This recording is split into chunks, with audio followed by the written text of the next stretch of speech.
بسم اللہ الرحمن الرحیم 2 مئی بروز ہفتہ رمضان کی بابرکت ساعتیں میں ہوں طارق چودھری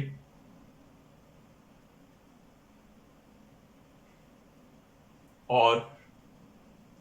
آج ہم بات کرنے جا رہے ہیں قادیانیوں کے حوالے سے پاکستان میں پیدا کی گئی صورتحال پہ، مائنورٹی کمیشن کی تشکیل پہ، اس کے حوالے سے مختلف کانسپیریسی تھیریز پہ، سازشی نظریات پہ،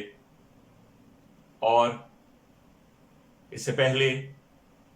کہ ہم تفصیل سے اس موضوع کا احاطہ کریں، آپ سب سے گزارش ہے کہ اگر آپ نے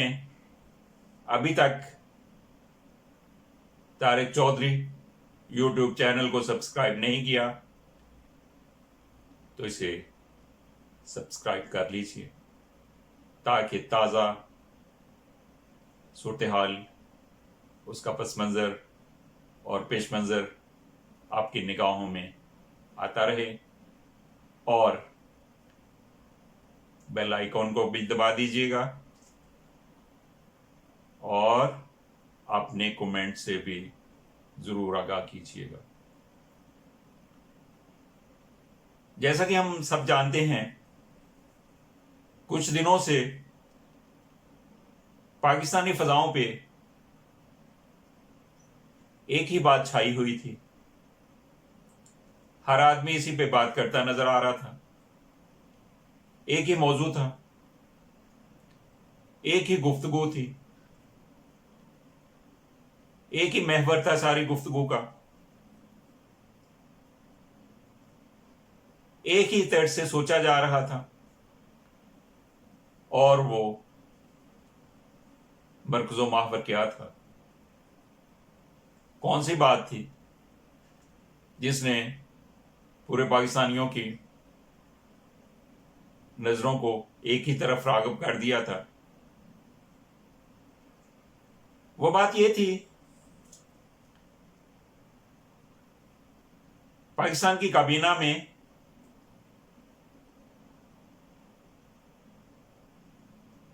کوئی 3 ہفتے پہلے ہونے والی میٹنگ میں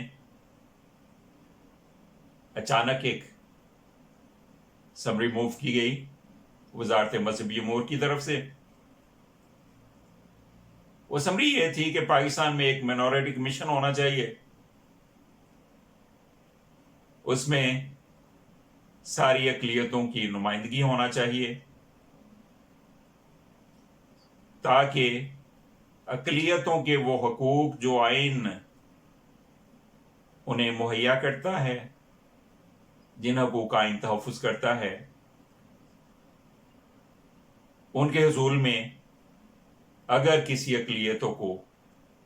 کبھی کوئی رکاوٹ درپیش ہو تو ان رکاوٹوں کو وہ کمیشن دور کر پائے۔ تو اس میں کوئی بات اڑتے اڑتے باہر نکلی کہ اس میں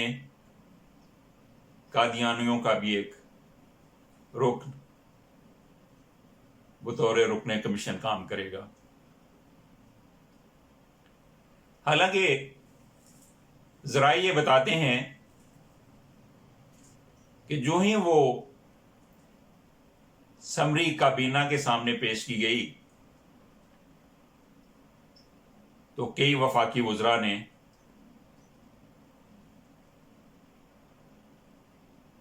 اچانک سمری پیش کیے جانے پر اعتراض کیا اور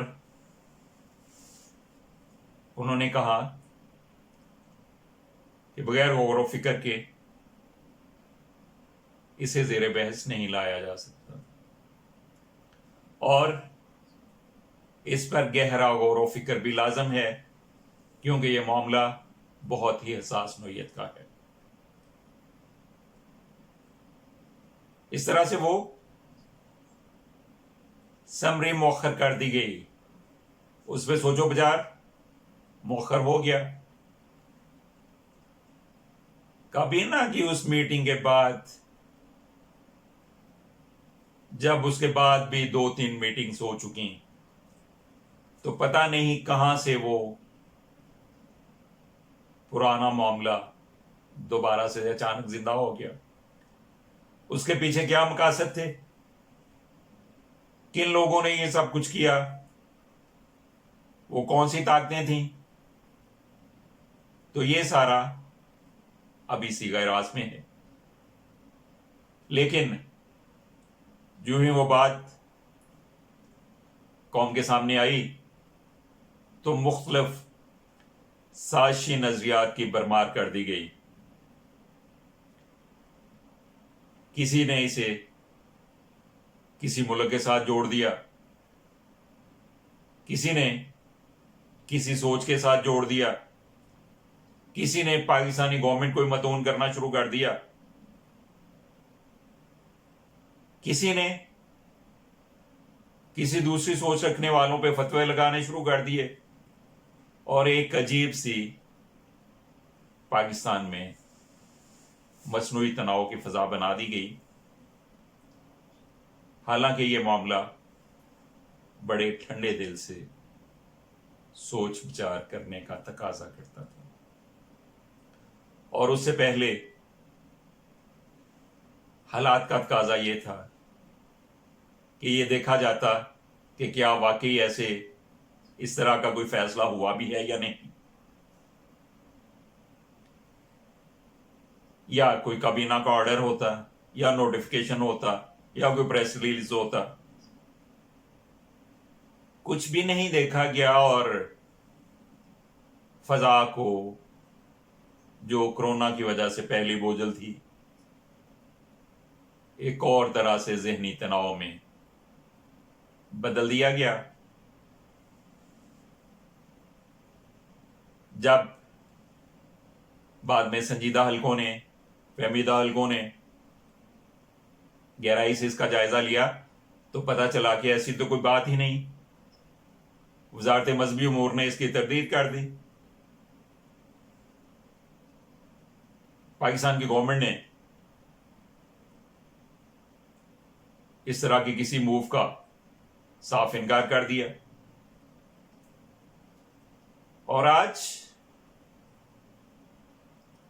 یہ ثابت ہو گیا کہ وہ ساری باتیں حقائق کے منافی تھیں، حقائق کے ساتھ ان کا کوئی تعلق نہیں تھا۔ وہ ساری سازشی تھیریز، کانسپریسی تھیریز بالکل بلا جواز اور من گڑت تھیں، کیونکہ آج ایک 17 رکنی مائنورٹی کمیشن کی سمری تیار کر لی گئی ہے۔ کمیشن میں 9 ارکان ہوں گے اقلیتوں کے، اور یہ سمری کیبنٹ ڈویژن کو بھجوا بھی دی گئی ہے۔ کوئی قادیانی اس کمیشن کا ممبر نہیں ہوگا۔ اس 17 رکنی کمیشن میں 9 ممبرز اقلیتوں کے ہوں گے، لیکن ان میں سے کوئی ممبر بھی قادیانی کمیونٹی سے تعلق رکھنے والا نہیں ہوگا۔ اسلامی نظریاتی کونسل کے چیئرمین قبلہ ایاز بھی اس کونسل کا حصہ ہوں گے، اور خطیب بادشاہی مسجد عبدالخبیر آزاد بھی بطور رکن اس مائنورٹی کمیشن میں اپنے فرائض انجام دیں گے۔ وشو راجا اور رام کلوانی کا نام ہے ان تینوں میں، جبکہ کلوانی کا نام کمیشن کے چیئرمین کے لیے بھی تجویز کیا گیا ہے۔ مائنورٹی کمیشن کے حوالے سے جو سمری موو کی گئی ہے اس سمری کے مطابق کمیشن میں 3 عیسائی ممبران سارا صفدر، آرچ بشپ سباستان فرناس اور ایلبرٹ ڈیوڈ کے نام بھی شامل ہیں۔ یہ تینوں لوگ کمیشن میں، مائنورٹی کمیشن میں عیسائی برادری کی نمائندگی کریں گے، اور اس سے پہلے جو 3 نام لیے گئے ہیں وہ مائنورٹی کمیشن میں ہندو برادری کی ترجمانی کریں گے۔ اور اب بات آتی ہے سکھ برادری کی، مائنورٹی کمیشن میں رکنیت کے حوالے سے۔ تو اس اقلیتی کمیشن میں سکھ برادری کی طرف سے ممپال سنگھ اور سروپ سنگھ 2 افراد مجوزہ طور پہ اس کمیشن کا حصہ ہوں گے، اور ایک نمائندگی اس میں کلاش برادری کو بھی دی گئی ہے، اور وہ نمائندگی تجویز ہے کہ وہ داؤد شاہ کلاش برادری کی مائنورٹی کمیشن میں نمائندگی کریں۔ اقلیتی کمیشن میں صرف اقلیتیں ہی شامل نہیں ہوں گی، بلکہ اس میں وزارت داخلہ، پاکستان کی وزارت قانون، وزارت انسانی حقوق اور وزارت تعلیم کے گریڈ 20 کے افسران و ممبران بھی ہوں گے۔ اور اس کی تشکیل کچھ اس طرح سے کی گئی ہے کہ وزارت مذہبی امور پاکستان کے سیکریٹری بھی بلحاظ عہدہ اس کمیشن کے ممبر ہوں گے، اور اس طرح سے چند دنوں سے جو پاکستان کے عوام کے ذہنوں میں ایک عجیب سا تذبذب پیدا کر دیا گیا تھا، اس سمری کے کیبنٹ ڈویژن کو موو ہونے سے وہ سارے تذبذب اور گرد و غبار کی فضا ختم ہو گئی ہے، الحمدللہ۔